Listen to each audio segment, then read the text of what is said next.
Tayo pong lahat ay manalangin.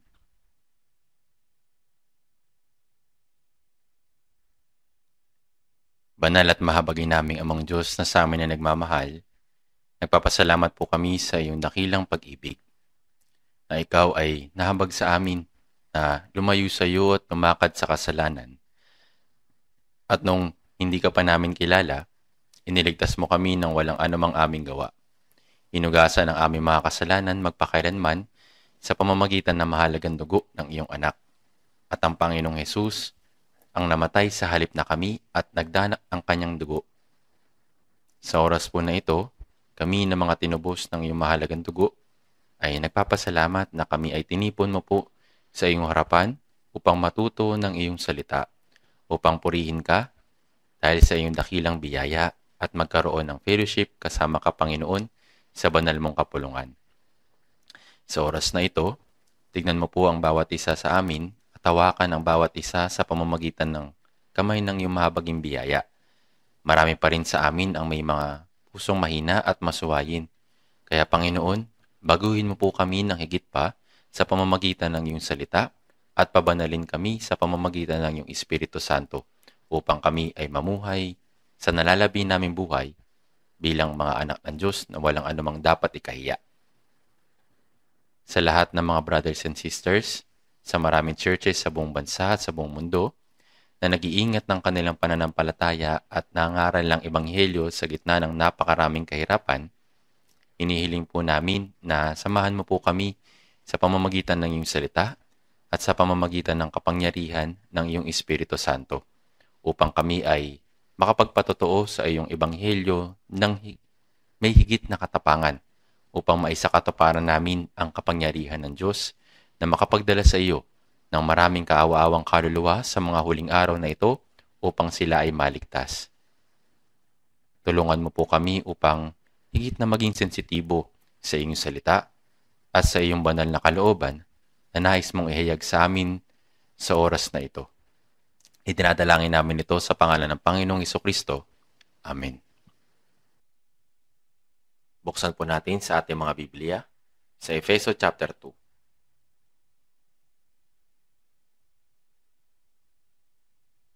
Efeso chapter 2.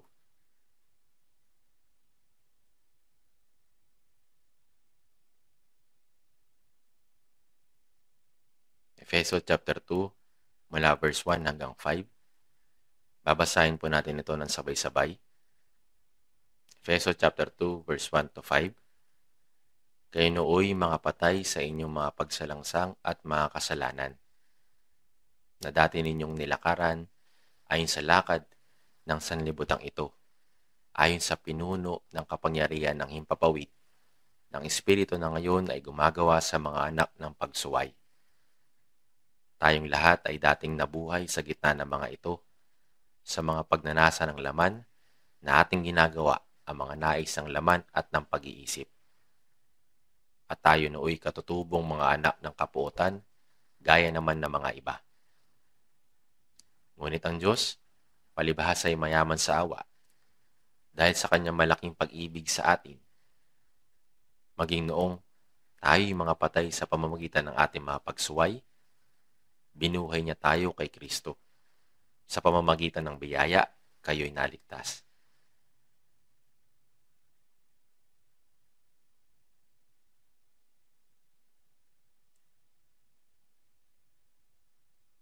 Sa pamamagitan ng talatang ito sa Biblia, pinili ko ang paksa ng sermon ngayon na ang buhay at ang patay.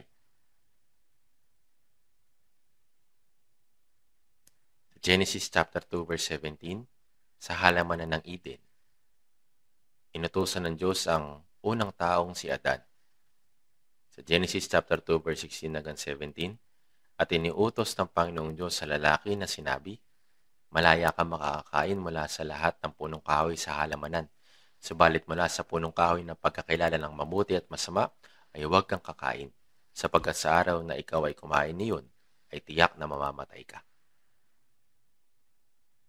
Ito ay simple lang, subalit mahigpit na kautusan. Sinabi ng Diyos, malaya kang makakakain mula sa lahat ng punong kahoy sa halamanan. Sa gitna ng mga puno ay ang punong kahoy ng pagkakilala ng mabuti at masama.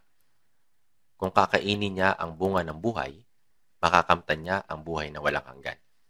Gayunman, sinabi ng Diyos, subalit mula sa punong kahoy ng pagkakilala ng mabuti at masama, ay huwag kang kakain, sapagkat sa araw na ikaw ay kumain niyon, ay tiyak na mamamatay ka. Ang pagkamatay sa araw na kainin mo ito ay nangangahulugan na ang koneksyon sa Diyos ay mapuputol. Sa madaling salita, ito ay tumutukoy sa pagkamatay ng Espiritu. Kung titignan mo po natin sa Ezekiel chapter 18 verse 4, ang kaluluwa na nagkakasala ay mamamatay. Ang kamatayan ng Espiritu ay hindi nangangahulugan na ang Espiritu ay mawawala. Nangangahulugan ito na ang Espiritu ay nahiwalay sa Diyos. Kahit ang lahat ng mga bahagi ng makina ay handa, kung ang linya ng kuryente ay naputol, ang makina ay patay. Wala itong magagawang anuman.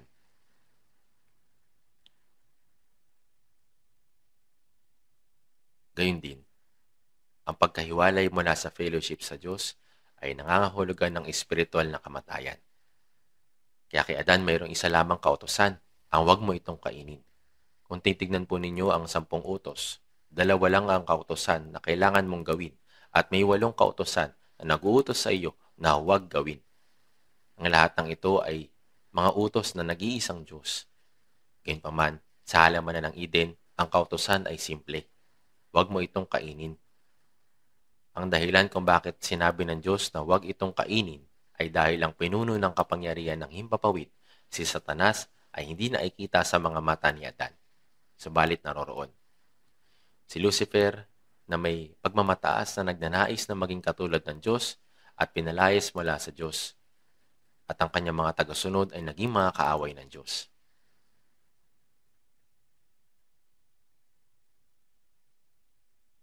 Kaya ang layunin ni Satanas ay ihiwalay ang tao na nilalang ayon sa larawan ng Diyos mula sa Diyos sa pamamagitan ng gawin siyang sumuway sa salita ng Diyos.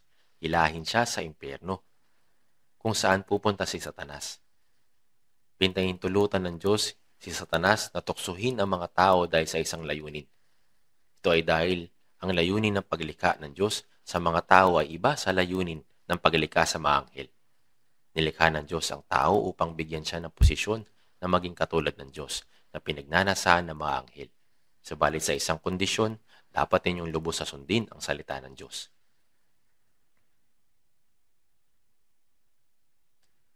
Gayunpaman, ang dahilan kung bakit ito ay isang pagsubok ay dahil mula kapanganakan, ang tao ay maaaring pumili sa pagitan ng Diyos at ni Satanas. Maaari siyang makinig sa Diyos o maaari siyang makinig kay Satanas. Kung makikinig ka sa Diyos, mapagtatagumpayan mo ang tukso ni Satanas. At kung kakainin mo ang bunga ng punong kahoy ng buhay sa halamanan ng Eden, ay magkakaroon ka ng buhay na walang hanggan at magiging katulad ng Diyos. Subalit, kung susuwayin mo ang Diyos, mawawalan ka ng karapatang kumain ng bunga ng buhay at ang iyong kaluluwa ay mamamatay. Ang ibig sabihin ng namatay ay ang pagkaputol ng komunikasyon sa Diyos. Ito ang dahilan kung bakit sinubok ng Diyos si Adan.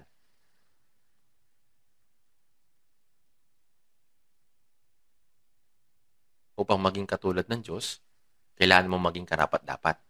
Upang maging karapat-dapat, kailangan mong pumasa sa pagsubok. Kailangan mong mapagtagumpayan ang tukso ni Satanas na sinubukang maging katulad ng Diyos at pinalayas. Kaya, mula sa simula ng paglikha, ang tao ay kailangang pumili sa pagitan ng Diyos at ng dyablo.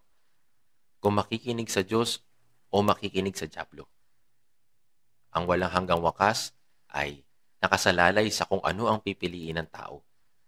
Si Adan ay nahulog sa ilalim ng tukso ni Satanas at kumain ng bunga ng punong kahoy ng pagkakilala ng mabuti at masama na sinabi sa kanya ng Diyos na huwag kainin. Siyempre po, tinukso ni Satanas si Adan sa pamamagitan ng kanyang asawang si Eva.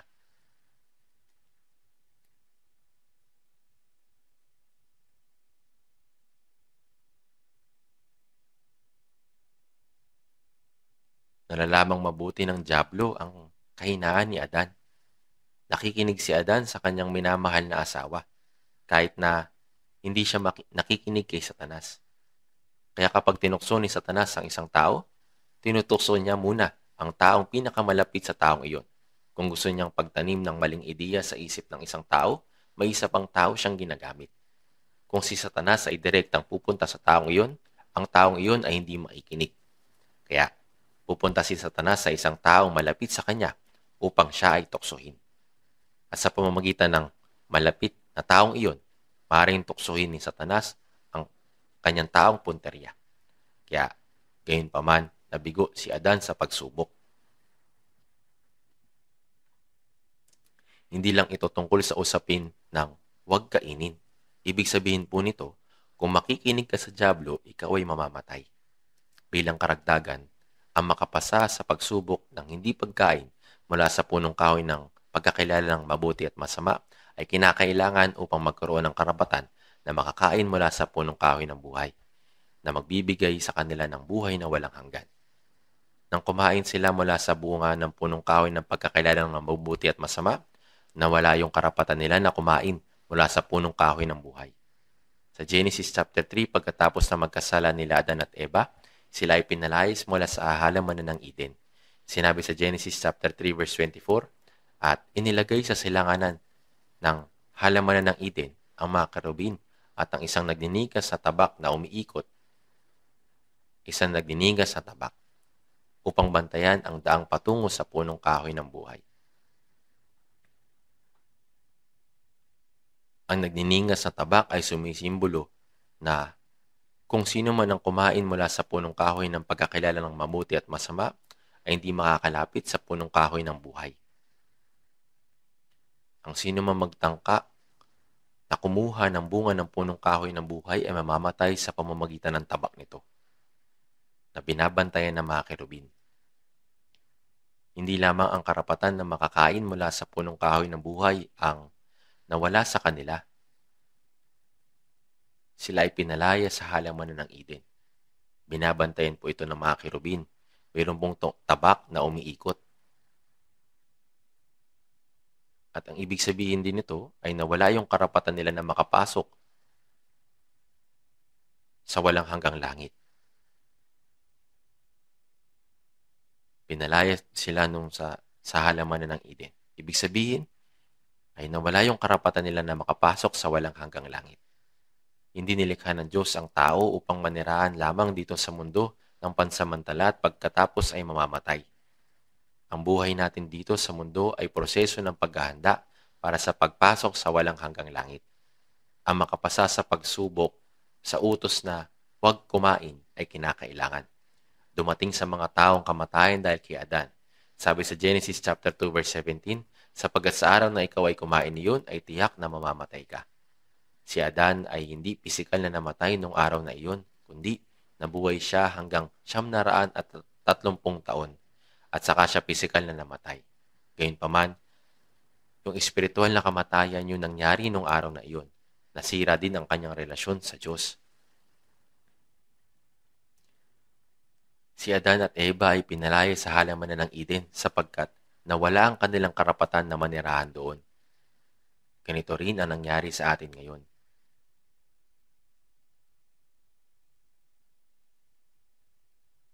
Bagaman ang lahat ng mga kasalanan ay nagawa ay natubos na magpasawalang hanggan sa pamamagitan ng kamatayan ni Jesus dun sa krus, binigyan tayo ng Diyos ng utos, hindi ang huwag kumain, kundi kumain.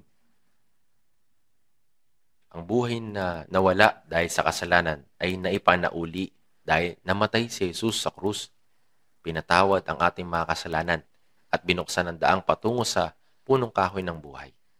Sinabi ni Jesus, 1 chapter 6 verse 51, ako ang tinapay ng buhay na bumabang galing sa langit. Kung ang sino man ay kumain ng tinapay na ito, siya ay mabubuhay magpakailanman. Ito ay isang imbitasyon na kumain. Ang pagsampalataya ay gaya ng pagkain spiritually. Ang sampalataya ng si Jesus sa ating puso. Gayunpaman, ang dyablo ay nanunukso na gawin ng salungat dito. Huwag kang kumain mula sa punong kahoy ng buhay. Hindi ka mamamatay. Hindi mo kailangan ng kaligtasan para mabuhay. Ito ang panunukso ng dyablo. Sa unang Korinto chapter 15 verse 22, sinasabi po, kung paanong kay Adan ang lahat ay namatay, gayon din Kay Kristo ang lahat ay bubuhayin. Ang mga anak kay Adan ay nagpapatungkol sa mga ipinanganak sa laman. Lahat ay namatay. Ibig sabihin, lahat ay mga espiritual na patay. Ang ibig sabihin ng maipanganak na makasalanan ay ang patay spiritually mula sa kapanganakan. Pag-isipan po natin ng tao na ipinanganak na patay ang espiritu. Bagaman ang kanilang katawan ay buhay, ang espiritu na nilikha ayon sa larawan ng Diyos ay patay. Bakit po dumating si Jesus? Siya ay dumating upang buhayin ang patay. Sa unang 1, chapter 4, verse 9, sinasabi po, sapagkat sinugo ng Diyos ang kanyang buto na anak sa sanlibutan upang tayo mabuhay sa pamamagitan niya. Si Jesus ay dumating upang magbigay ng buhay sa patay na kaluluwa, upang iligtas ang mga makasalanan na nakatadhana sa impyerno, at upang dalhin sila sa langit. Sinabi sa 1 chapter 5 verse 25, sinabi ni Jesus, dumarating ang oras at ngayon na nga, na maririnig ng patay ang tinig ng anak ng Diyos at ang makarinig ay mabubuhay. Na maririnig ng patay ang tinig ng anak ng Diyos at ang makarinig ay mabubuhay. Ang patay dito ay nagpapatungkol sa mga espiritual na patay na kaluluwa. Mula sa kapanganakan, lahat ng tao ay espiritual na hiwalay sa Diyos, na ang ibig sabihin ay patay spiritually. Si Jesus ay dumating upang bigyan ng buhay ang mga patay na kaluluwa, at ang makarinig ay mabubuhay. Ibig sabihin silang mga nakaunawa at sumampalataya sa biyaya ng kaligtasan na isinakatuparan ni Jesus sa pamamagitan ng kanyang kamatayan sa krus at muling pagkabuhay ay maliligtas. At ang makarinig ay mabubuhay. Ito po ay patungkol sa muling kapanganakan ng Espiritu.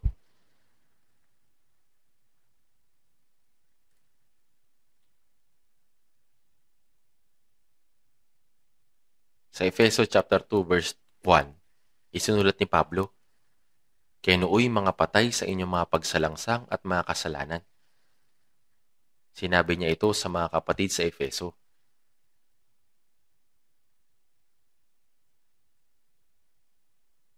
Hindi niya sinasabi ang tungkol sa pisikal na pagkabuhay mula sa libingan. Kayo nooy mga patay. Napatay dahil sa mga pagsalangsang at mga kasalanan. Subalit tungkol sa kaluluwa na patay dahil sa mga pagsalangsang at mga kasalanan. Ang ibig sabihin ng espiritual na kamatayan ay sira ang relasyon sa Diyos. Gaya ng kung paano ang linya ng kuryente ay walang silbi, kapag ito ay hindi nakakabit sa pinagmumulan ng kuryente, ang kaluluwa ay espiritual na patay kung walang koneksyon sa Diyos. Kapag ang espiritu ay buhay, ang relasyon sa Diyos ay naipanauli na. Kaya nooy mga patay sa inyong mga pagsalangsang at mga kasalanan. Ang mga kapatid sa Efeso ay naligtas pagkatapos makinig sa ebanghelyo na ipinangaral ni Apostol Pablo. Pinaalalahanan ni Apostol Pablo ang mga taga-Efeso na sila nooy mga patay dahil sa kanilang mga pagsalangsang at mga kasalanan. Subalit, binuhay kayo ng Diyos. Lahat ng mga tao na mula kay Adan ay mga patay. Subalit kay Kristo ay binuhay ng Diyos ang mga patay na kaluluwa. Sa pamamagitan ni Kristo ay binuhay ng Diyos ang mga patay na kaluluwa. Ito ay pinapaliwanag sa Efeso chapter 2 verse 4 hanggang 5.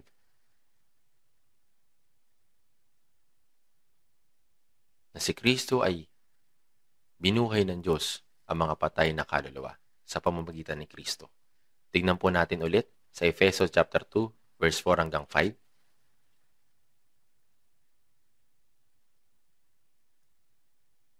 Efeso chapter 2 verse 4 hanggang 5. Basahin po natin sabay-sabay. Ngunit ang Diyos, palibhas ay mayaman sa awa, dahil sa kanyang malaking pag-ibig sa atin, maging noong tayo mga patay sa pamamagitan ng ating mga pagsuway, binuhay niya tayo kay Kristo. Sa pamamagitan ng biyaya, kayo naligtas. Mayaman sa awa. Ibig sabihin ay mayroong habag. Iniwan natin ang Diyos, Ang ating kaluluwa ay naligaw, patay at nararapat tumanggap ng sumpa at kahatulan. Subalit ang Diyos ay nahabag sa atin. Ngunit ang Diyos palibhas ay mayaman sa awa dahil sa kanyang malaking pag-ibig sa atin. Ang dakilang pag-ibig ng Diyos ay ang tanging dahilan kung paano tayo naligtas. Ito po yung dakilang pag-ibig ng Diyos. Kung wala ang habag ng Diyos, walang sino man ang maliligtas. Sabi sa Efeso chapter 2 verse 4, dahil sa kanyang malaking pag-ibig sa atin, maging noong tayo mga patay sa pamamagitan ng ating mga pagsuway, binuhay niya tayo kay Kristo. Ang Diyos, dahil sa kanyang masaganang pag-ibig, binuhay niya ang mga kaluluwa na patay sa kasalanan sa pamamagitan ni Kristo. Ito po ang kaligtasan. Ang pagbuhay sa isang kaluluwa na patay dahil sa mga kasalanan at pagsalangsang. Sa biyaya, sapagkat sa biyaya kayo'y naligtas. Ang kaluluwa na patay dahil kay Adan ay nabuhay na ngayon dahil kay Kristo. Hindi po ba't kamangha-mangha ito?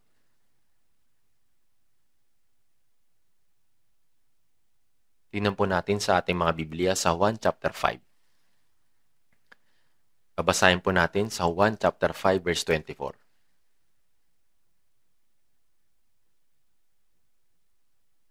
Juan chapter 5 verse 24. Babasahin din po natin ito ng dahan-dahan at sabay-sabay. Katotohanang sinasabi ko sa inyo, ang nakikinig ng aking salita at sumasampalataya sa kanya na nagsugo sa akin ay may buhay na walang hanggan at hindi darating sa katulan kundi lumipat na sa buhay mula sa kamatayan. Ang nakikinig ng aking salita. Ito ay tumutukoy sa mga nakarinig ng salita ng Panginoon.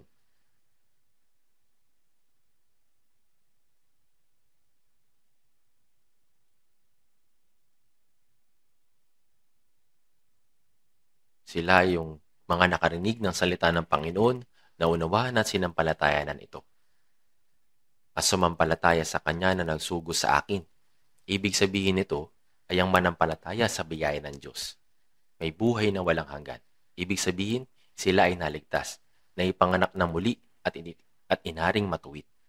At hindi darating sa katulan kundi lumipat na sa buhay mula sa kamatayan. Ibig sabihin ay ang kalayaan mula sa sumpa. Ang kahatulan ay nararapat sa atin.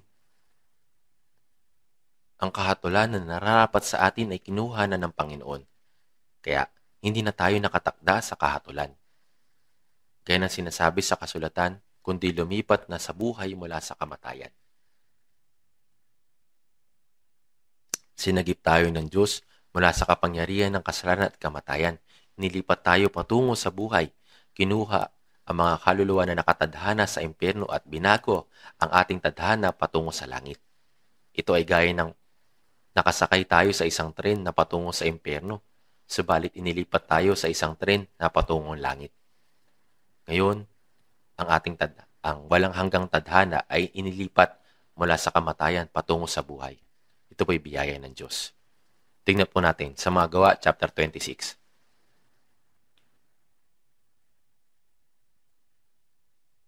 Tingnan po natin sa mga Gawa, chapter 26, verse 18.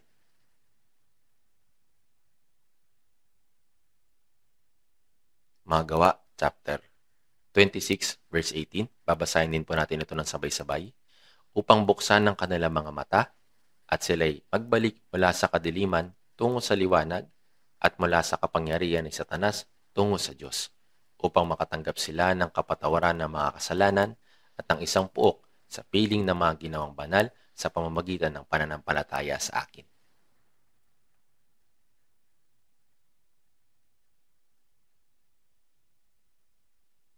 Dito po, ang detalye ng kaligtasan na ating natanggap ay ipiniliwanag ng malinaw.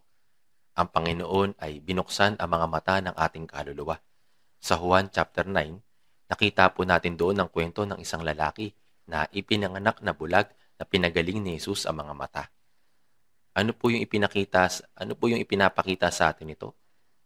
Bago tayo naligtas, tayo ay mga espiritual na bulag. Hindi natin alam ang layunin ng buhay. Hindi natin kilala ang Diyos. At wala tayong malay sa kanyang biyaya. Tayo ay lumalakad sa dilim, na di alam ang patutunguhan. Subalit binuksan ng Panginoon ang ating mga mata mula sa kadiliman patungo sa liwanag. Ang kadiliman ay sumisimbolo sa kapangyarihan ng kamatayan. Sinabi sa Juan chapter 8 verse 12, ipinahayag ni Jesus, "Ako ang ilaw ng sanlibutan. Ang sumusunod sa akin na hindi kailanman lalakad sa kadiliman, kundi magkakaroon ng ilaw ng buhay." Kinabayan tayo ni Jesus. Tayo ay dating nasa kadiliman patungo sa liwanag, na ibinibigay sa atin ang ilaw ng buhay. Sinabi din sa kasulatan, mula sa kadiliman tungo sa liwanag at mula sa kapangyarihan ni Satanas tungo sa Diyos. Tayo ay dating nasa ilalim ng kapangyarihan ni Satanas. Subalit ngayon ay bumalik na tayo sa mapagmahal na yakap ng Diyos. Mga ginawang banal sa pamamagitan ng pananampalataya sa akin. Tinutukoy ng Biblia ang mga pinabanal bilang isang banal na kapulungan. Kasama na dito ang mga mananampalataya sa sa luma at bagong tipan upang makatanggap sila ng kapatawaran ng mga kasalanan at ng isang puok. Ito ay detalyadong pagpapaliwanag ng kaligtasan na natanggap natin. Tayo ay nilipat mula sa kapangyarihan ng Satanas patungo sa Diyos. Pagkatapos ng malaking digmaan o kalamidad, ang mga tao ay nahahati sa mga nakaligtas at nasawi. Tama po ba? May mga nakaligtas at may mga kalunos-lunos na nasawi. Gayun din, ibinubukod ng Biblia ang buhay at ang patay base sa espiritual na kaligtasan. Ang mga nakaunawa ng biyaya ng Diyos, tumanggap ng kaligtasan at naipanak na muli ay tinatawag na buhay. Sa kabilang banda, ang mga hindi pa nakatanggap ng kaligtasan ay tinatawag na mga patay sa Biblia. Kaya sa mundong ito, may mga buhay at may mga patay. Ang mga tunay na naligtas at naipanganak na muli ay tinuturing na buhay sa mata ng Diyos. Gayunpaman, ang mga hindi nakatanggap ng kaligtasan, kahit na ang kanilang pisikal na katawan ay buhay at maayos, sila ay spiritual na patay. Sila ay spiritual na patay. Spiritually dead. Sa Mateo chapter 22 verse 32, siya ay hindi Diyos ng mga patay, kundi ng mga buhay. Ang Diyos ay Diyos ng mga buhay. Nang ang ating kaluluwa ay maligtas, ang Diyos ay naging ating tunay na Diyos. Ang Diyos ay ating Ama. Sa mga hindi paligtas, kahit tatawagin nila ang Diyos na Ama, ang Diyos ay hindi nila tunay na Ama. Ang simpleng pagsasabi ng Diyos Ama, Diyos na Ama, ay hindi nila siya magiging Ama. Kaya naman sinasabi ng Biblia, siya ay hindi Diyos ng mga patay, kundi ng mga buhay. Ang Diyos, ang Ama ng mga taong ang kaluluwa ay buhay. Kaya may isang malinaw na pagkakaiba sa pagitan ng buhay at patay. Nang bumisita po ako sa Los Angeles, matagal ng panahon na nakakalipas.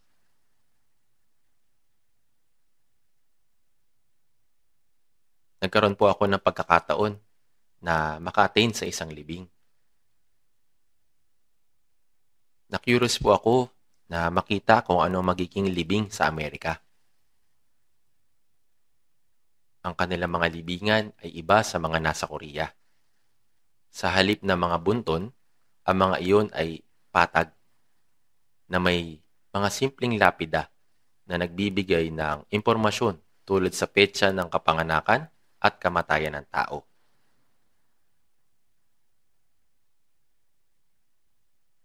Ang taong mga nakiramay sa namatay ay nagtitipon doon upang parangalan sila. Ang karo na may dalang kabaong ay lumapit at napansin kong nakabukas ang itaas na bahagi ng kabaong na nagpapakita ng mukha ng tao. Nakita ko ang patay. Nakasuot ng magandang damit at nilagyan ng magandang make-up. Gayunpaman, sa kabila ng kanyang itsura ay wala siyang buhay.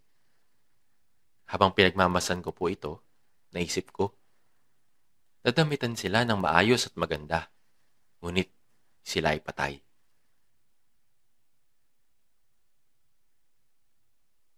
Sila ay patay. Ipinaalala nito sa akin kung paano sa mundong ito, ang ilang mga tao ay maaring magpakita ng kahangahangang panlabas nakasuot ng magagandang damit at magaganda ang itsura, ngunit ang kanilang mga kaluluwa ay patay. Ang mga hindi ligtas ay talagang patay.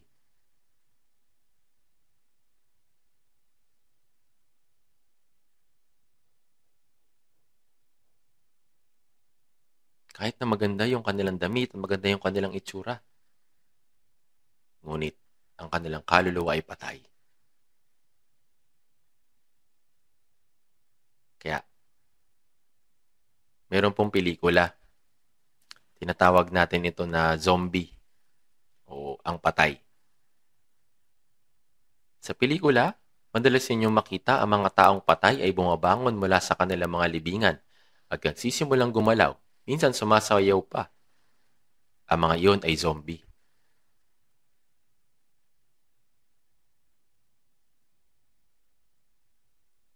May mga ganito pong klase mga pelikula. Kung titignan mo ang mga zombie, sila ay medyo nakakatakot, di po ba?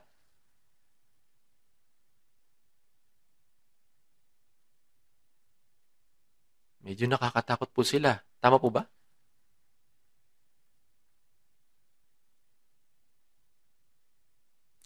Sa Diyos, ang mga taong hindi ligtas ay maaring magmukhang zombie. Mga patay na naglalakad sa paligid. Ito ay kakilakilabot. Ito ang realidad ng mga hindi paligtas. Paano natin makikilala ang pagkakaiba ng buhay at patay? Sa mundong ito, ang mga tao ay nahahati sa dalawang grupo. Ang mga naligtas at naipanganak na muli at ang mga hindi ligtas at hindi pa naipanganak na muli. Ang buhay at ang patay. Dito po sa mundo, meron pong ganitong klaseng paghahati sa dalawang grupo. Ang mga buhay at ang patay. Ngunit ang pamumuhay ng mga buhay at ang mga patay ay ganap na magkaiba. Ibabahagi ko po ang tungkol dito. Tingnan po natin sa 2 Korinto chapter 5.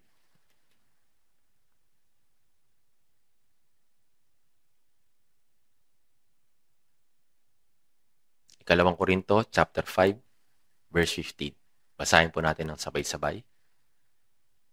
Siya'y namatay para sa lahat, upang ang mga nabubuhay ay huwag nang mabuhay pa para sa kanilang sarili, kundi para sa Kanya na alang-alang sa kanila ay namatay at muling nabuhay.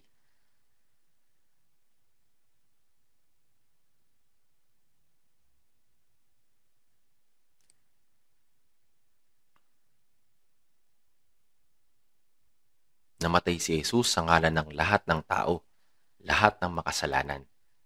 Ang kabayaran ng kasalanan ay kamatayan. Ngunit si Jesus, na walang kasalanan, ay nagbayad ng kabayaran ng kasalanan sa pamamagitan ng kamatayan sa krus. Gaya ng sinasabi sa Hebreo chapter 9 verse 22, kung walang pagdanak ng dugo, ay walang kapatawaran ng mga kasalanan. Ang walang kasalanang anak ng Diyos ay nagdanak ng kanyang dugo at namatay para ipagkaloob sa atin ang walang hanggang kapatawaran para sa ating mga kasalanan. Alam po natin ang katotohanan ito. Namatay siya hindi lamang sa mga sumasampalataya, kundi para sa lahat. Kahit nung hindi pa natin nakikilala ang Diyos at mga kaaway niya, si Jesus ay namatay para sa lahat ng tao. Para sa lahat ng tao. Gayunpaman, ang mga nakaunawa at nanampalataya sa biyayang ito ay nabuhay. Ang mga hindi sumasampalataya ay nananatili sa patay na kalagayan. Kaya, ang mga nabubuhay ay huwag nang mabuhay pa para sa kanilang sarili. Ang mga nabubuhay ay ang mga ligtas. Ang mga nabubuhay ay huwag nang mabuhay pa para sa kanilang sarili. Sinasabi ng Biblia na ang isang taong ligtas ay hindi na nabubuhay pa para sa kanyang sarili. Ang mga nabubuhay ay huwag nang mabuhay pa para sa kanilang sarili, kundi para sa Kanya na alang-alang sa kanila ay namatay at muling nabuhay. Iniligtas tayo ng Diyos. Ang Panginoon ay namatay sa halip natin para maligtas tayo. Kinuha niya ang sumpa at kahatulan na dapat nating tanggapin sa halip natin. At ang mahalagang dugo ni Kristo, ang tanging anak ng Diyos, katulad ng isang tupa, ay pinatawad ang lahat nating mga kasalanan magpakailanman. Ang ibig sabihin na iniligtas tayo ni Jesus ay ang mga buhay.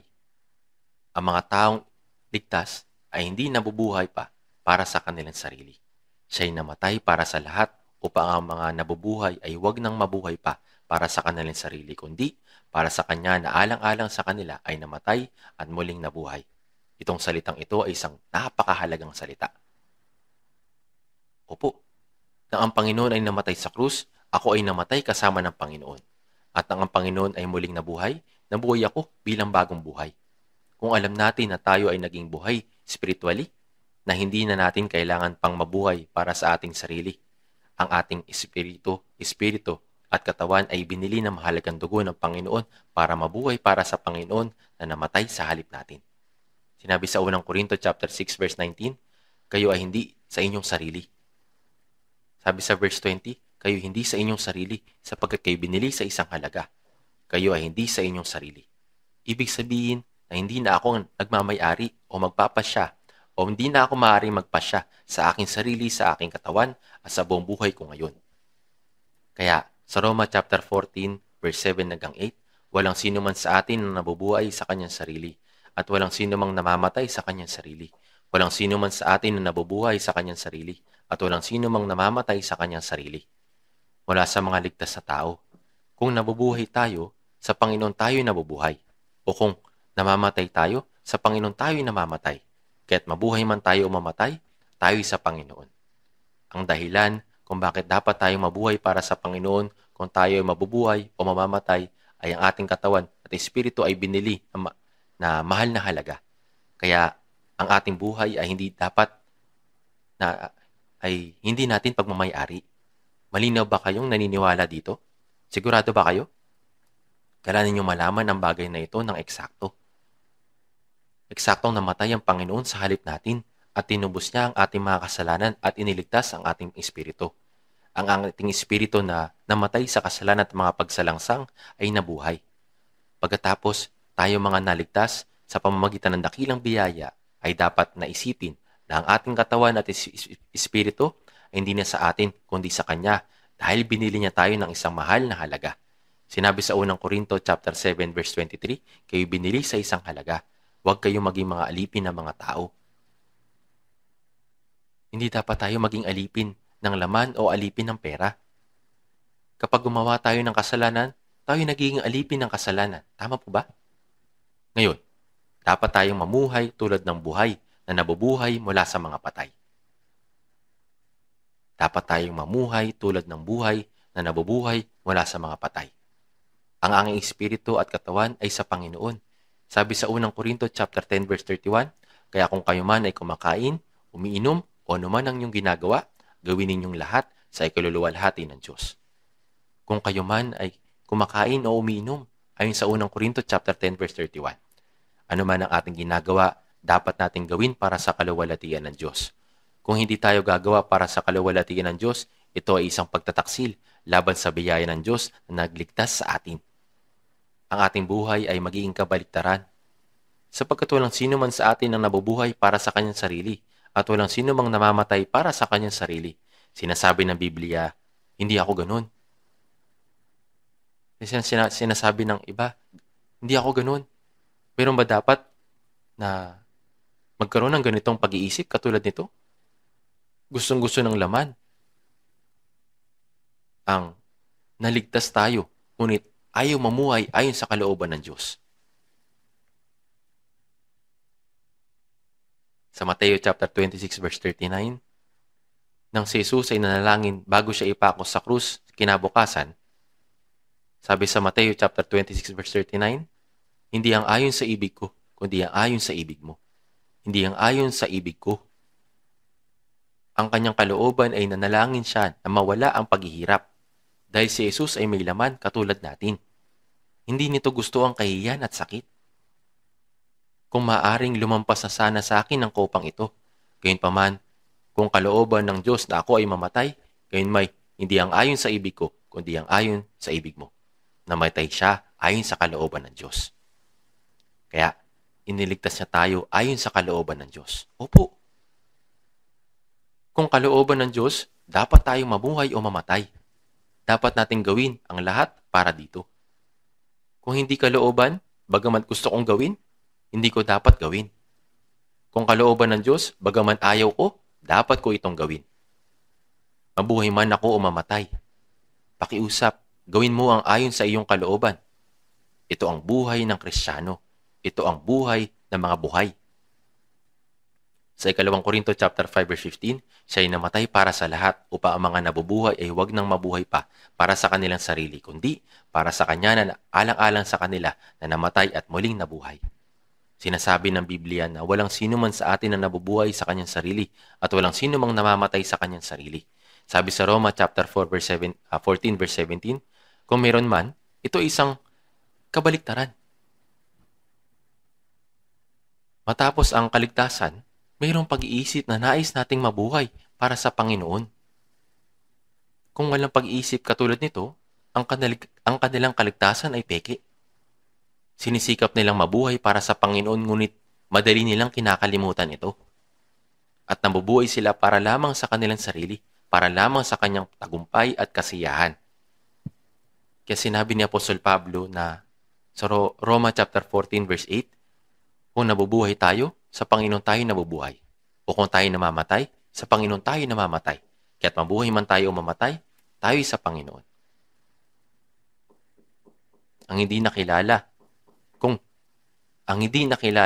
kung ito ay sa Panginoon o sa Kanya ay katulad ng magnanakaw.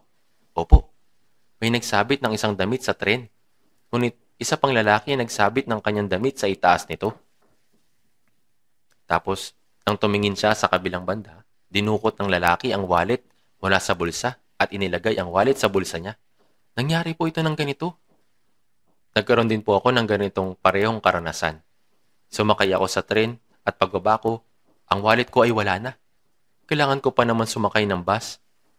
Kaya sinubukan ko maghanap ng church upang makahiram ng pera at pinahiram nila ako. Bakit niya tinangay ang wallet ko? Kung sinabi ng magnanakaw, ay, akala ko ito ay akin. Ang taong hindi alam kung kanino ang wallet ay ang magnanakaw. Tama po ba? Ang iyo ay akin. At ang akin ay akin lang. Dapat nating malaman ang pagkakaiba ng sa akin at sa Diyos. Sinasabi ng Biblia na kayo ay hindi sa inyong sarili. Ang aking katawan, ang aking espiritu, ang aking oras, ang aking kabataan ay sa Panginoon. Sa ganitong paraan, dapat tayong mamuhay para sa Panginoon at sa kaluwalhatian ng Panginoon lamang. Kaya, ang mga nabubuhay ay hindi na dapat mabuhay pa para sa kanilang sarili. Iniligtas tayo ng Panginoon sa pamamagitan ng kanyang kamatayan. Ganito ang dapat na mamuhay ng mga nabubuhay. Tama po ba? Kung ang mga naligtas ay nabubuhay, ngunit hindi para sa Panginoon, kundi para sa kanilang sariling layunin, kasiyahan at kaligayahan, ito ang buhay na tumatanggi sa biyaya ng Diyos na nagligtas sa kanila. Tama po ba? Ngunit mali po iyon.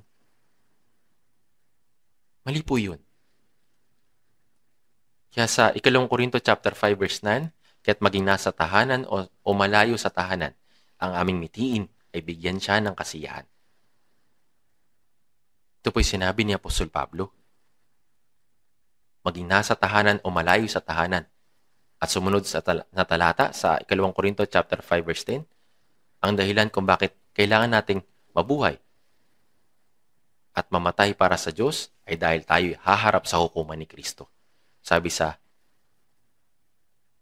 2 Korinto chapter 5 verse 10, sapagkat tayong lahat ay kailangang humarap sa hukuman ni Kristo upang bawat isa ay tumanggap sa kabayaran sa mga bagay na ginawa niya sa pamamagitan ng katawan, maging mabuti o masama.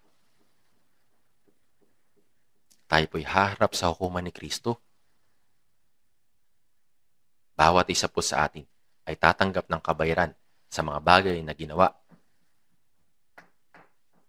Ngayon, hindi tayo hahatulan upang mapunta sa impyerno. Ngunit, kung paano tayo mamuhay bilang mga anak ng Diyos, mula sa araw na tayo ay naligtas ay bibilangin ng detalyado. Kailangan ninyong pag-isipan iyon. Kailangan ninyong pag-isipan kung kayo ay nabubuhay para sa iyong sarili o para sa Panginoon. Ang mamuhay para sa Panginoon ay mabuti. Ang mamuhay para sa inyong sarili ay masama. Kahit na mamuhay kayo na may magandang asal, kung nabubuhay kayo para sa inyong sarili, ito ay masama. Kaya nga sinasabi sa Santiago chapter 4 verse 17, kaya't ang sino man nakakaalam ng paggawa ng mabuti, ngunit hindi ito ginagawa, ito ay kasalanan sa kanya. Ano po ba ang mabuti? Ito ay ang kalooban ng Diyos. Sabi sa Santiago chapter 4 verse 15 hanggang 16, sa halip ay dapat ninyong sabihin, kung lolobin ng Panginoon, kami ay mabubuhay at gagawin namin ito o iyon. Subalit ngayon ay nagmamalaki kayo sa inyong mga kayabangan. Ang lahat ng gayong pagmamalaki ay masama. Ano ang pagmamalaki? Magkakaroon ako ng maraming pera at mabubuhay ng marangya. Sinasabi ng Biblia na ito'y walang kabuluhang pagmamayabang. Sinasabi nila na mabuhay man tayo o mamatay, dapat natin gawin ang kalooban ng Panginoon. Subalit, ang subukang mamuhay sa paraang gusto natin para sa ating sariling kasiyahan, sa ating sariling kaligayahan, at sa ating sariling kabutihan ay masama. Kahit na hindi mali ang asal na ito, kung alam natin kung paanong gumawa ng mabuti sa mata ng Diyos at hindi ito gagawin, ito ay isang kasalanan. Para sa mga tao sa mundong ito, ang paggawa ng masama, paggawa ng kasamaan ay kasalanan.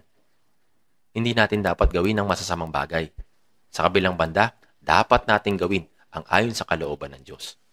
Sabi sa Lucas chapter 12 verse 47, at ang aliping iyon na nakakaalam ng kalooban ng kanyang Panginoon, ngunit hindi naghanda at hindi ginawa ang ayon sa kalooban nito, ay papaluin ng marami. Kapag kayo pumunta sa harapan ng Panginoon sa huli, may taong papaluin ng marami. Kaya kapag tayo ay tumayo sa harap ng Panginoon, kung paano tayo namuhay bilang mga naligtas ay bibilangin ng detalyado. Dapat lagi tayong mamuhay na iniisip iyon. Kung kaya nating mabuhay para sa Panginoon, magdusa para sa Panginoon at mamatay para sa Panginoon, iyon ay pinakamalaking tagumpay. Iyon ang pinakamalaking kaligayahan. Bawat isa sa atin. Sa palagay po ba ninyo, ang tao sa mundong ito na kumikita ng maraming pera at namumuhay ng marangya ay mapalad at masaya? Kung titignan mo ang taong iyon, ay masaya.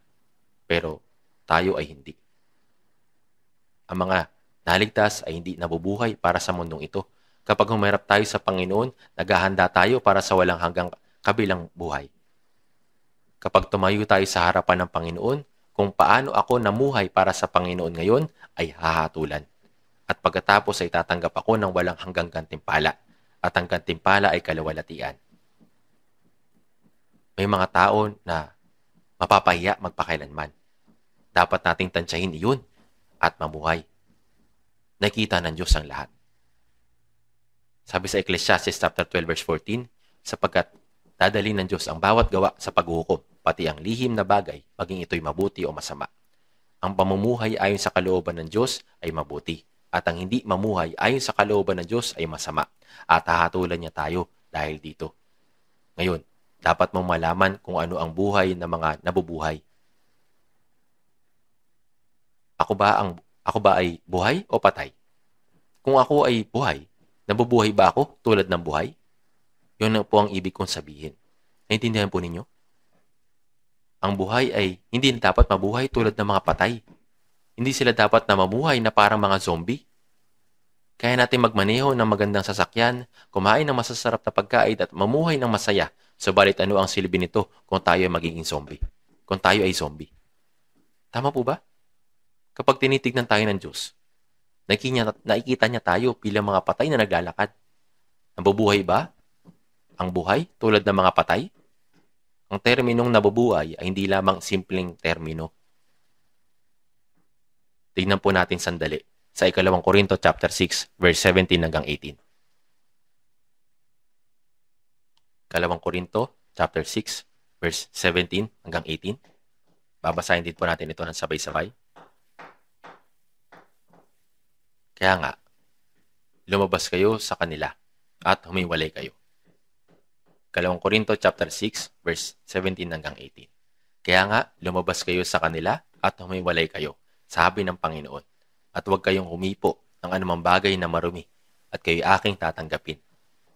Sabi sa verse 18, at ako ay magiging ama sa inyo, at kayo magiging aking mga anak na lalaki at babae, sabi ng Panginoon, Panginoong makapangyarihan sa lahat.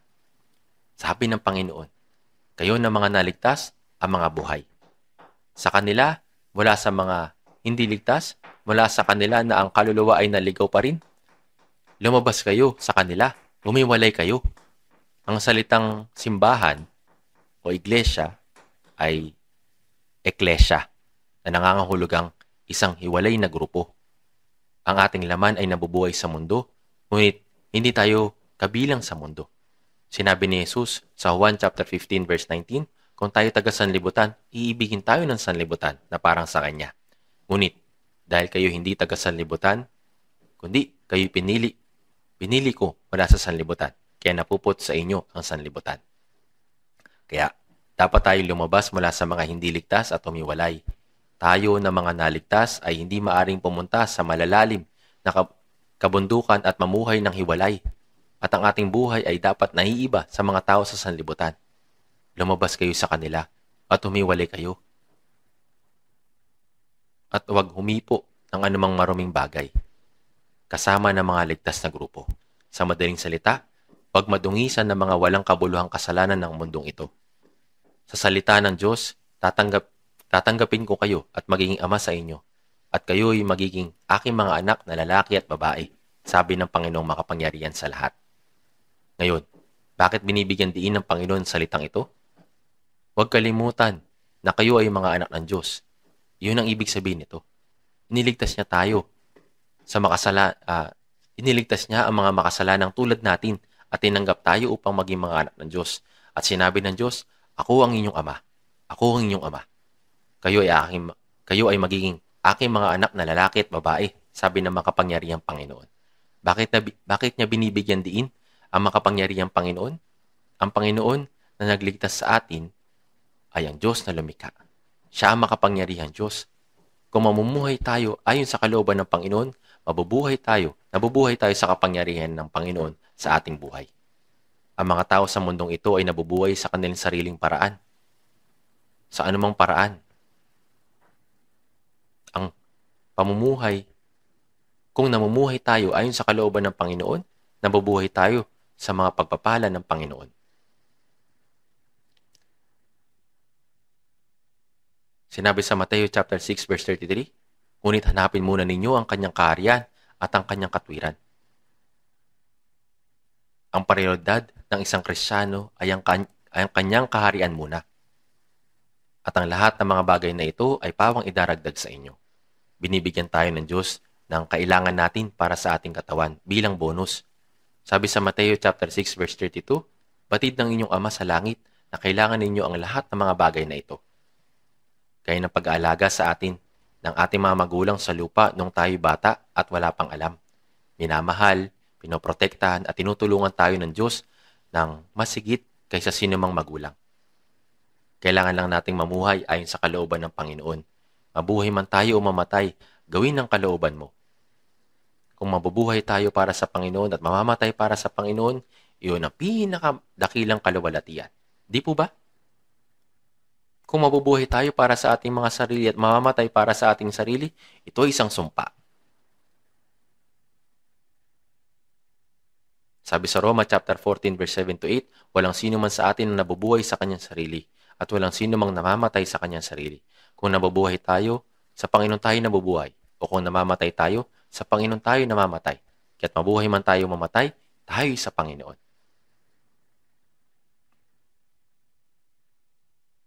Minsan kinakanta natin ng isang himno. If I live for you. If I die for you. I belong to you. In life or death. Tayo pag-aari ng Panginoon. Wala akong karapatang mabuhay para sa aking sarili. At wala akong kalayaang mamatay para sa aking sarili. Malino na sinasabi nito na dapat tayong mabuhay bilang taong ligtas. Tingnan po natin, saglit, sa Colossus chapter 3. Colossians chapter 3, verse 1 hanggang 3.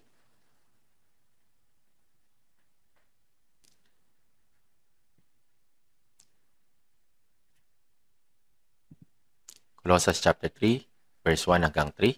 Babasahin po natin ito ng sabay-sabay. Kung kayo ngay muling binuhay na kasama ni Kristo, ay hanapin ninyo ang mga bagay na nasa itaas, na kinaroroonan ni Kristo, na nakaupo sa kanan ng Diyos.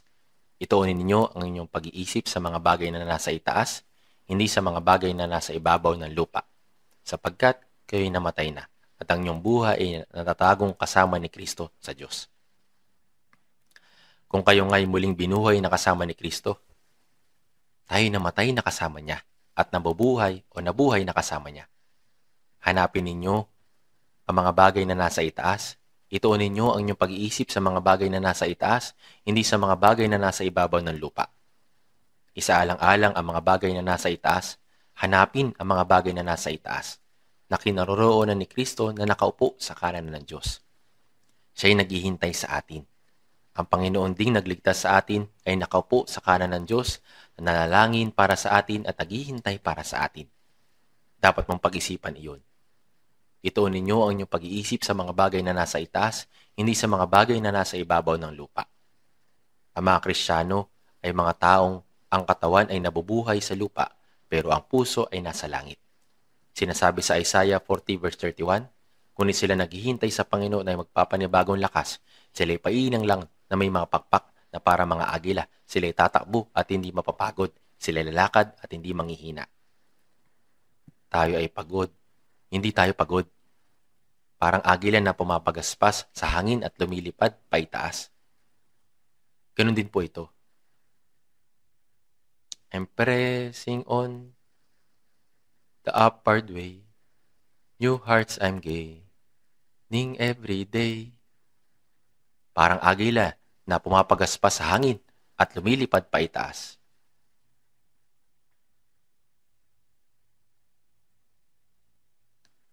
Ang kaligtasan ng katawan na higit na malapit kaysa nung tayo unang sumampalataya at ang araw ng pagpapakita ng Panginoon ay sobrang lapit na. Mamuhay tayo ng handa sa pagharap sa Panginoon. Ano ang kinabubuhay natin ngayon? Hindi tayo nabubuhay para sa kasalukuyan. Nabubuhay tayo para sa hinaharap. Sa panahon, luluwalatiin tayong kasama ng Panginoon magpakailanman. Nabubuhay tayo sa kasalukuyang para sa maluwalhating kinabukasan. Kung mo itong gugulin sa walang kabuluhan. Kung gagawin mo ito, magsisisi at mapapahiya ka magpakailanman. Kung alam mo ng malinaw, bakit hindi mo ito gawin? That wait upon the Lord shall mount up on wings as eagle. Pumailang lang araw-araw. Pumapailan lang araw-araw. Laging nasa Panginoon ang iyong pag-iisip.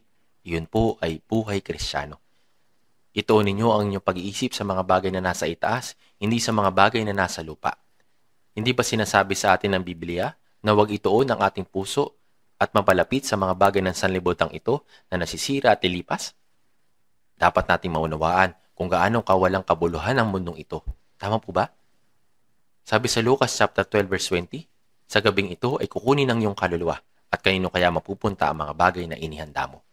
Si Steve Jobs ay isa sa pinakamatagumpay na tao sa kasaysayan ng mundo.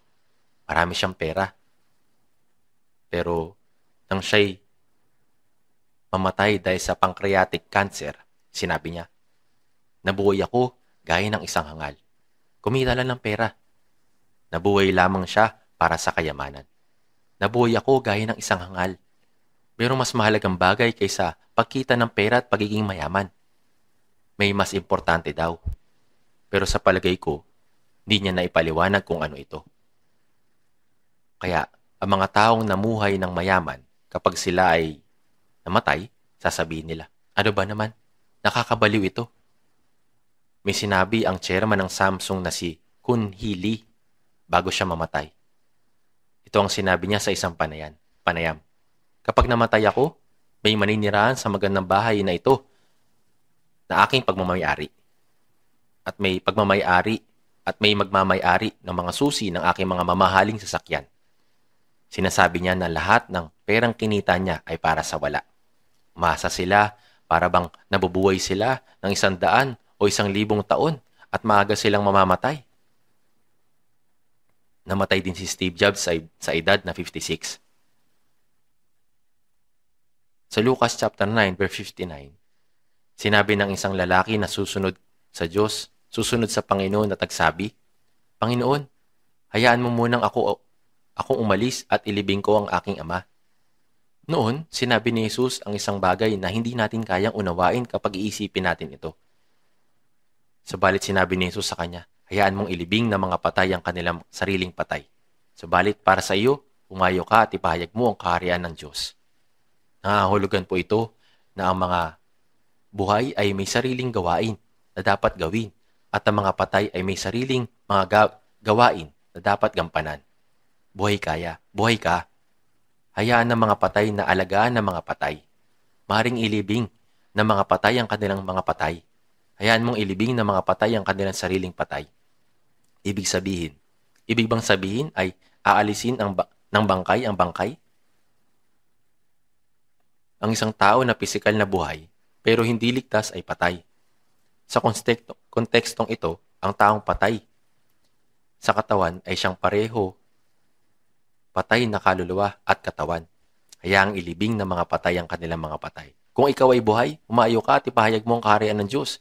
Ikaw ay dapat bumubuhay ng patay. Tayo po yung dapat na bumubuhay ng patay. Kaya nga, ang mga buhay at ang mga patay ay may iba't ibang mga bagay na dapat gawin.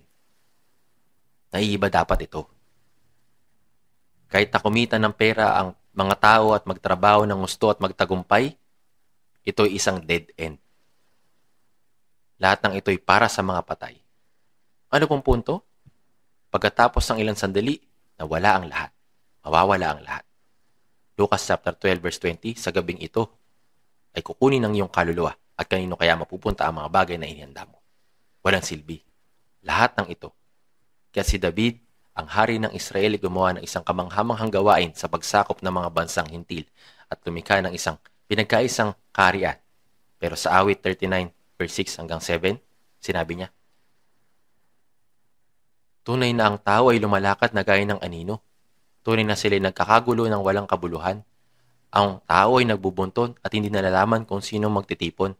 At ngayon, Panginoon, sa ano pa ako maghihintay? Ang aking pag-asa ay nasa iyo. Sinabi niya, tunay na sila'y nagkakagulo ng walang kabuluhan. Ang tao ay nagbubunton at hindi nalalaman kung sino nagtitipon. At ngayon, Panginoon, sa ano pa ako maghihintay? Ang aking pag-asa ay nasa iyo. Ang aking pag-asa ay nasa iyo.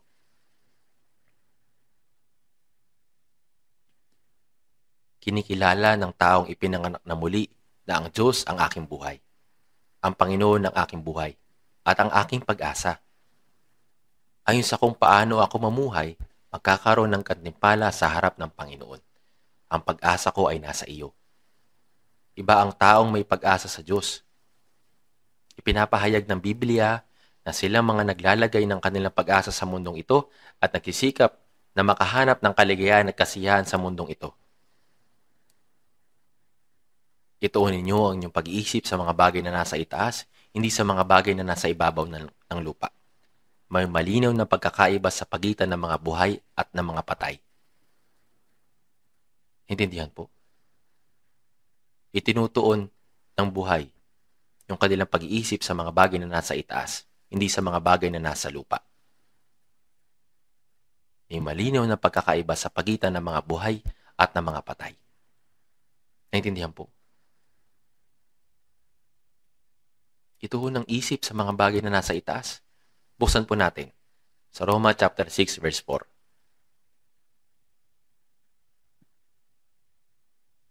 Basahin po natin sa Roma chapter 6 verse 4. Roma chapter 6 verse 4, babasahin din po natin ito ng sabay-sabay.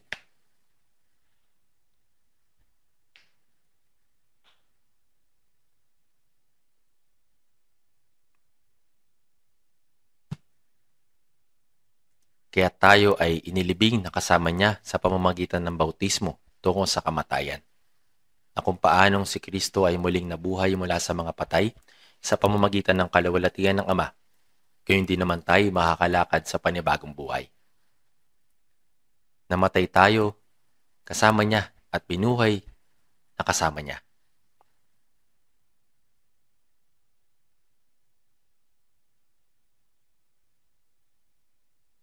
Kung paanong si Kristo ay muling nabuhay mula sa mga patay, gayon din naman tayo makakalakad sa panibagong buhay. Ang buhay ay dapat mamuhay sa panibagong buhay. Opo, tayo mamuhay ayon sa buhay ng Panginoon. At pagkatapos,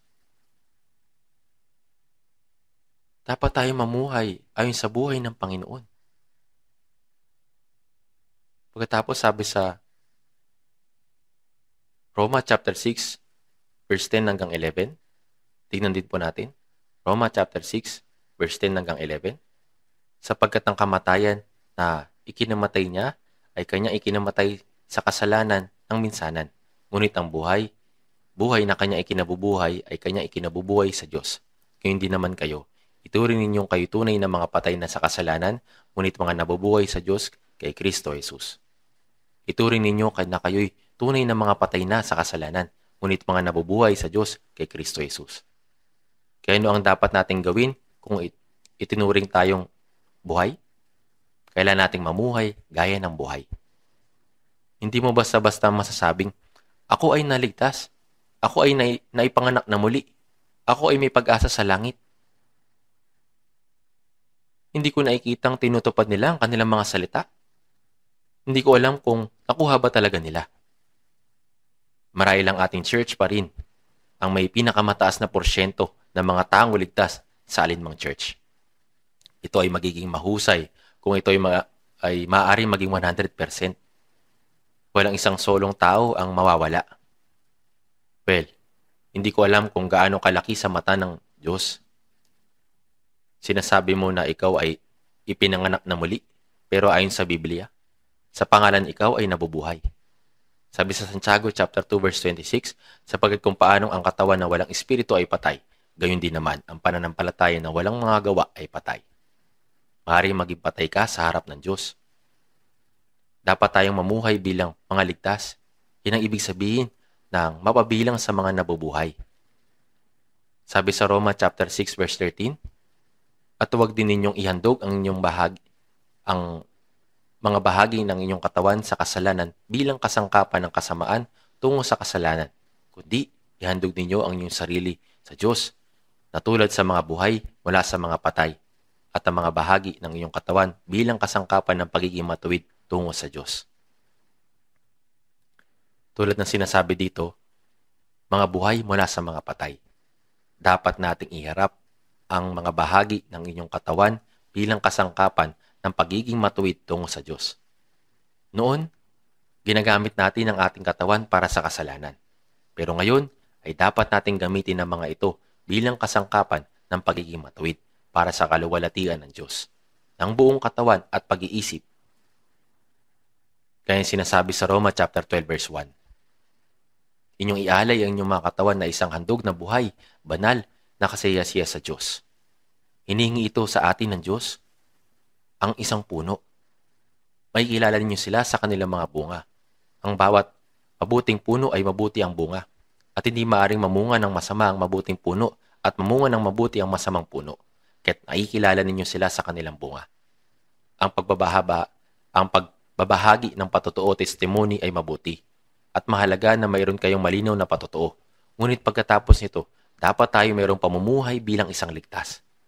Sabi sa Santiago chapter 2, ikaw ay mayroong pananampalataya at ako ay mayroong mga gawa.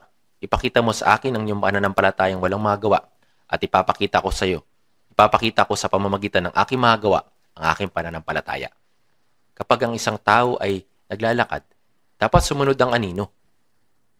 Kung ang isang tao ay naglalakad at ang anino ay gaya ng aso, kakaiba po ito. Mapapaisip ka, siya ba ay tao o isang aso?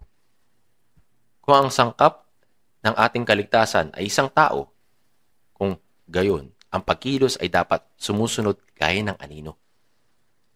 Alam po ninyo ang Galatia chapter 2 verse 20. Tama po ba?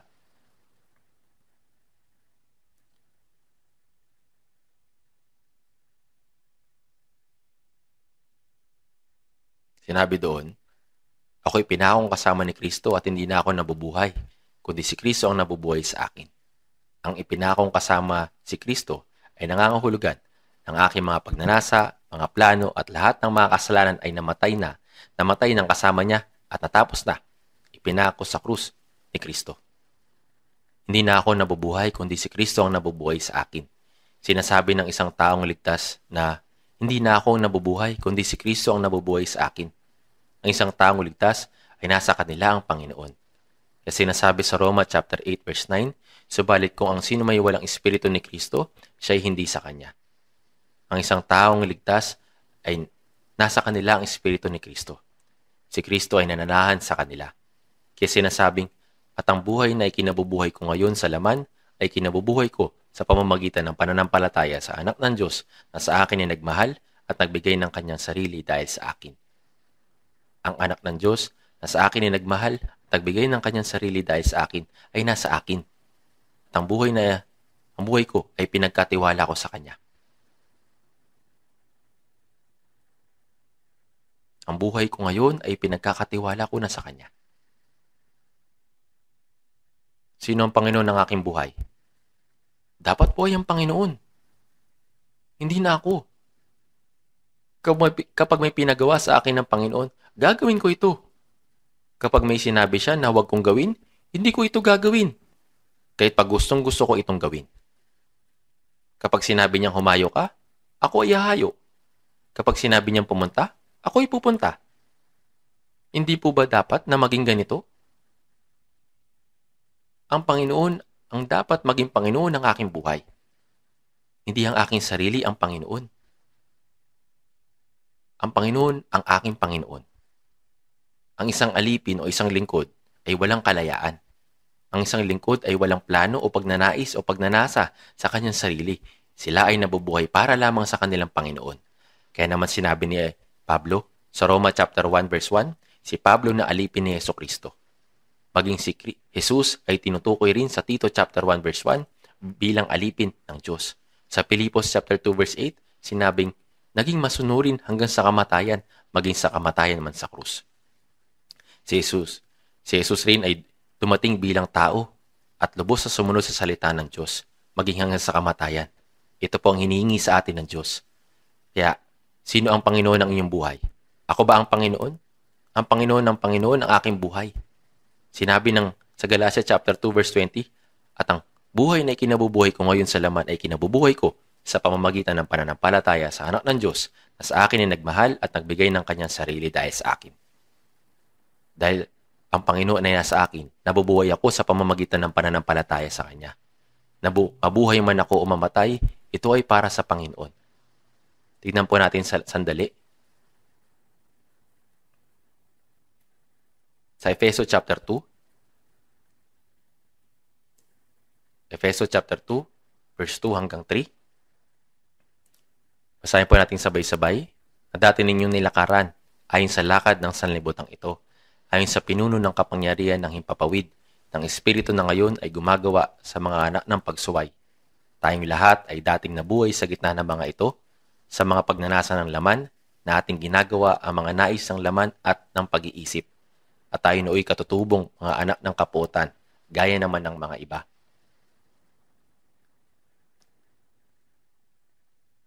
Sinabi sa verse 1, kayo nooy mga patay sa inyong mga pagsalangsang at mga kasalanan. Saan po? Ayon sa kung saan gumagawa si Satanas. Ayon sa lakad ng sanlibutan ito. Tumutukoy ito sa pagsunod sa daan nitong makasalanan, masama at masuwaying mundo na tinatangay gaya ng dahon sa hangin patungo sa impyerno. Ayon sa lakad ng sanlibutan ito, ayon sa pinuno ng kapangyarihan ng himpapawid, nangahulugang ito sumusunod kung saan akayin ni Satanas patungo sa impyerno. Ng Espiritu na ngayon ay gumagawa sa mga anak ng pagsuway. Si Satanas ay pinagpapatuloy ang kanyang gawain sa mga masuwayin at hindi mga ligtas na dati ninyong nilakaran. Bago maligtas, tayo rin ay nabubuhay sa gitna ng mga ito, sa mga pagnanasa ng laman ng ating ginagawa ang mga nais ng laman at ng pag-iisip. at tayo nooy katutubong mga anak ng kapuotan. Bago tayo maligtas, ay ginagawa ang mga nais ng ating laman at pag-iisip. Mayroong pagnanasa ng laman na bubuhay ayon sa likas na pagnanasa. Ginagawa ang mga nais ng laman at ng pag-iisip. Nabubuhay lamang tayo ayon sa pagnanasa ng ating laman at ng ating pag-iisip. Hindi na po ganoon ngayon. Tama po ba? Sabi sa Galatia chapter 2 verse 20, hindi na ako nabubuhay kundi si Kristo ang nabubuhay sa akin. Binigyan ako ng Panginoon ng bagong buhay, bagong pag-asa at bagong layunin ng ating mga buhay. Kaya sa Filipos chapter 2 verse 13, sapagkat ang Diyos ang gumagawa sa inyo maging sa pagnanais sa paggawa para sa kanyang mabuting kalooban. Sino ang nasa mga ligtas? Sapagkat Diyos ang gumagawa sa inyo. Sa unang 1, chapter 2, verse 6, ang nagsasabing siya'y nananatili sa kanya at ay nararapat ding lumakad gaya ng kanyang paglakad. Ang mga nagsasabing, nabubuhay ako para sa Panginoon, ako ay nasa Panginoon at ang Panginoon ay nasa akin, ay nararapat na lumakad gaya ng paglakad ng Panginoon. Hindi na ako nabubuhay kundi si Kristo ang nabubuhay sa akin. Si Kristo ang dapat na maging Panginoon ng aking buhay. Ano po sa palagay ninyo? Ako ba ang Panginoon ng aking buhay? Mabuhay man ako o mamatay, ayon ba ito sa kalooban ng Panginoon? Ang buhay at ang patay ay magkaiba. Ang buhay at ang patay ay magkaiba. Ang patay ay sinusunod ang mga pagnanasa ng laman at ginagawa kung ano ang ninanasa ng laman at pag-iisip. Nabubuhay sila ayon sa kanilang sariling pagnanasa at masasamang pag-iisip. Ito po ay gawain ng mga patay. Tayo na namatay at muling binuhay kay Kristo ay hindi na dapat o hindi na maaaring pagharian pa ng kamatayan kailanman. Tayo mga nabubuhay magpakailanman sa Panginoon at sa buhay. Kaya sa Roma chapter 6 verse 11, sabi po doon, gayon din naman kayo, ituring ninyo kayo'y tunay na mga patay na sa kasalanan, ngunit mga nabubuhay sa Diyos kay Kristo Jesus. Ako ay namatay na sa kasalanan, ngunit nabubuhay sa Diyos. Dapat natin pag-isipan ng malalim ang mga kasalanan.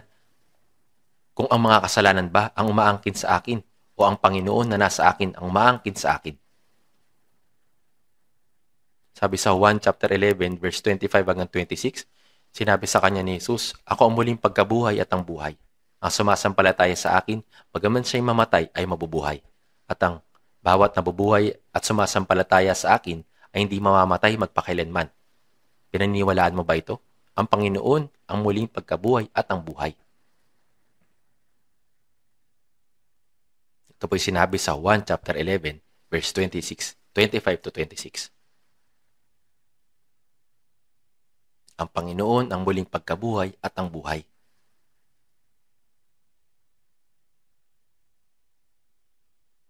Ang Panginoon ay namatay upang tubusin tayo mula sa ating mga kasalanan at muling nabuhay upang bigyan tayo ng panibagong buhay.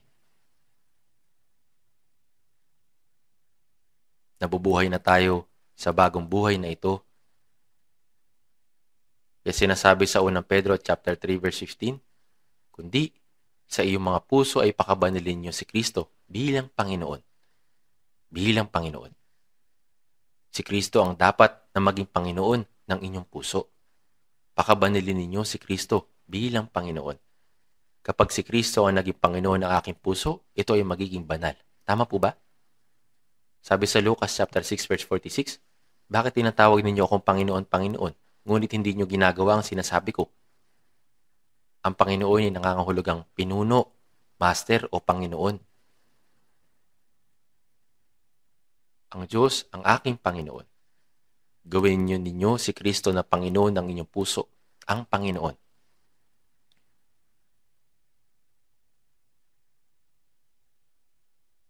Kailangan sa buhay natin, si Kristo ang Panginoon sa ating puso. Gawin natin si Kristo ang Panginoon ng ating puso, ang Panginoon.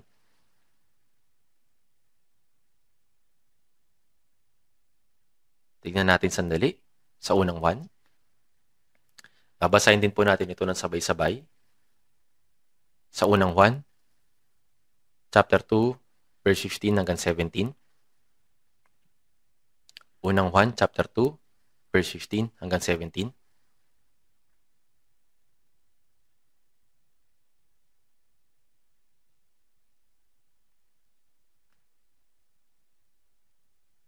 Unang Juan, chapter 2, verse 15 hanggang 17.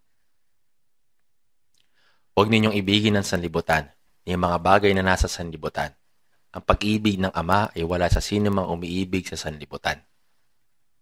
Sapagkat ang lahat na nasa sanlibutan, ang masasamang pagnanasa ng laman, ang pagnanasa ng mga mata, at ang pagmamataas sa buhay, ay hindi mula sa Ama, kundi sa sanlibutan. Ang sanlibutan at ang pagnanasa nito ay lumilipas, ngunit ang gumagawa ng kalooban ng Diyos ay nananatili magpakailanman.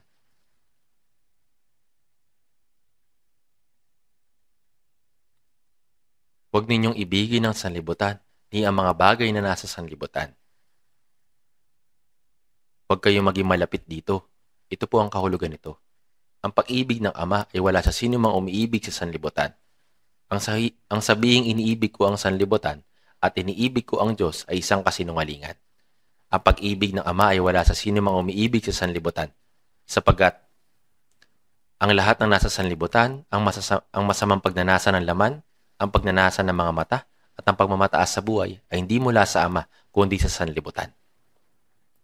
Ang mga bagay na mukhang masarap, mukhang maganda at kanais-nais sa halamanan ng Eden, nang tinukso ng Diablo si Eva na kainin ng bunga ng punong kahoy ng pagkakilala ng mabuti at masama, naninig siya ni Eva at naisip na mukha talaga itong masarap at kapag kinain niya ito, magkakaroon talaga siya ng karunungan at magiging kagaya ng Diyos. Gaya nito, kapag tinutokso ka ng Diablo, mga bagay ng sanlibutan ay mukhang napakaganda. Ang bunga ng punong kahoy na pagkakilala ng mabuti at masama ay talagang mabuting kainin at nakakalugod sa paningin. At kapag kinain ninyo ito, kayo ay tunay na magiging kagaya ng Diyos. Hindi ba't napakaraming bagay na makikita sa mundong ito? Kaya nga sinasabi na, huwag ninyong ibigin ang sanlibutan, di ang mga bagay ng sanlibutan. Huwag kayong patangay sa pamamagitan nito. Sapagkat ang lahat na nasa sanlibutan, ang masamang pagnanasa ng laman, ang pagnanasa ng mga mata, at pagmamataas sa buhay ay hindi mula sa Ama, kundi sa sanlibutan. Ang mga bagay sa sanlibutan ay ibinigay ng Diablo. Ito ay pain ng Diablo. Ang sanlibutan na pagnanasa nito ay lumilipas, ngunit ang gumagawa ng kalooban ng Diyos ay mananatili magpakailanman. Lahat ng bagay sa mundong ito ay lumilipas. Ang kayamanan, karangalan, katanyagan, kapangyarihan, at lahat ng mga nakakaakit na mga bagay sa mundong ito. Lahat ng mga ito ay maglalaho sa sandaling panahon. Ngunit ang gumagawa ng kalooban ng Diyos, silang mga masigasig na gumagawa ng kalooban ng Diyos, anumang kahirapan at kapigatian ng kanilang kaharapin, ay mabubuhay sila magpakailanman kasama ang Diyos sa kaluwalhatian. Ang talatang ito ay mula sa unang Juan chapter 2 verse 17. Nang tumingin ako sa isang aklat, nakasulat po ito sa isang lapida ng isang sikat na American evangelist na si D.L. Moody. Isang lalaki na hindi kailanman naging kasing dakila niya. Ngunit ang gumagawa ng kalooban ng Diyos ay mananatili magpakailanman. Ang gumagawa ng kalooban ng Diyos, sinabi ng Biblia na si David ay tumayo sa panig ng Diyos habang ginagawa ang kalooban ng Diyos. Tayo rin ay dapat na magtungo sa panig ng Diyos habang ginagawa ang kalooban ng Diyos. Kapag tayo ay namatay at tumungo sa harap ng Panginoon, kung paano tayo namuhay ay mahayag. Magiging ayos lang kaya iyon? Tayo po, na mga buhay na Kristiyano, ay nabubuhay para sa buhay na walang hanggan at sa maluwalhating pag-asa sa langit.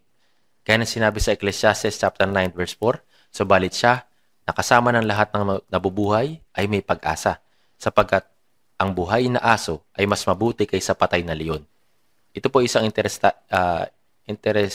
interesting na verse. Siya nakasama ng lahat na nabubuhay. Sa mga nabubuhay, ang ligtas, sila na mga kasama ng lahat na mabubuhay ay may pag-asa. Tama po ba? Dahil ang mga buhay ay nabubuhay para sa walang hanggang pag-asa. Ang buhay na aso ay mas mabuti kaysa patay na leon. Ang buhay na aso ay mas mabuti kaysa patay na leon. Gaano man kagwapo ang isang leon, anong silbi nito kung ito ay patay? Ang buhay na aso ay mas mabuti. Bagaman ang isang tao ay may lahat ng kayamanan, kaluwalhatian, karangalan at kapangyarihan sa mundong ito, Ano po ang silbi nito kung ang kanyang kaluluwa ay patay? Sinasabi natin, ayan na isang taong patay. Maring siya ay marangya at maganda, at lahat ng bagay sa kanya ay mabuti. Subalit sa paningin ng Diyos, siya ay patay. Ito po ay gaya ng patay na leon. Ano pong silbi nito? Hindi mahalaga kung ano ang tao. Kung ang mga tao sa sanlibutan ay iniisip na ako ay walang halaga. Subalit, ako ay buhay sa harapan ng Panginoon. Magtiis lang po kayo. Sa madaling panahon, ang lahat ng bagay ay lubusang maiiba. Kaya nga, sinabi sa Biblia ang pagkakaiba sa pagitan ng buhay at ng patay. At ipiniliwanag ng detalyado kung paanong magkaiba ang pamumuhay ng buhay at ng patay at kung paano dapat mamuhay ang buhay. Kung tayo ay buhay, dapat tayong mamuhay gaya ng buhay. Ang buhay ay hindi dapat mamuhay na gaya ng patay. Sila na mga patungong langit ay hindi dapat mamuhay na gaya ng mga taong pupunta sa impyerno. Dapat ay malinaw na tayo ay naiiba habang tayo ay nabubuhay sa masamang mundo ito. Ang araw ng pagbabalik ng Panginoon ay hindi na magtatagal. Kung titignan natin ang panahon, kung paano ang mundo ay nababago sa araw na ito, tiyak na tayo ay nabubuhay sa panahon kung saan maaari tayong tunay na mamuhay na kagaya ni Enoch at katagpuin ng Panginoon. Ang Panginoon ay maaaring dumating ngayon. Kung hindi siya dumating ngayon, maaari siyang dumating bukas. Kung hindi siya dumating sa taong ito, maaari siya dumating sa susunod na taon. Tama po na mag-isip tayo ng ganito araw-araw at maghintay. Hanggang sa ang Panginoon ay dumating, dapat tayong mamuhay ng ganito upang tayo ay tumayo sa harap ng Panginoon na walang anumang dapat ikaya. Manalangin na po tayo. Mahabagin naming Amang Diyos, pinasasalamatan ka po namin sa pagliligtas mo sa amin ng mga lumayo sa iyo at lumakad sa kasalanan, na noon ay mga patay dahil sa aming mga pagsalangsang at kasalanan. Subalit, sa pamamagitan ng iyong mahalagang dugo, ay pinagkalooban mo kami ng buhay na walang hanggan at binuhay ang aming mga kaluluwa at pinangunahan mo po kami na mabuhay sa nalalabi naming buhay sa walang hanggang pag-asa. Nalalaman po namin na kami ay nabubuhay sa mundo at hindi na kami kabilang sa mundo, kundi mga banal at inihiwalay sa mundo. Kami ay mga taon ay kibahagi sa walang hanggang kaluwalhatian mo, O Diyos. Nawa ay huwag kaming mahadlangan ng mga walang kabuluhang bagay ng sanlibutan at nawa ay hindi naming sundin ang mga pagnanasa ng laman, kundi sumunod sa kapangyarihan ng Diyos at ng Espiritu Santo upang ang Panginoon ay maging layunin at pag-asa ng aming buhay sa natitira naming buhay. Nawa ay gabayan mo po kami na magnais at kumilos pa para sa iyong banal na kalooban na nakakalugod sa iyo sa nalalabi naming buhay. Idinadalangin namin ito sa pangalan ng Panginoong Hesukristo. Amen.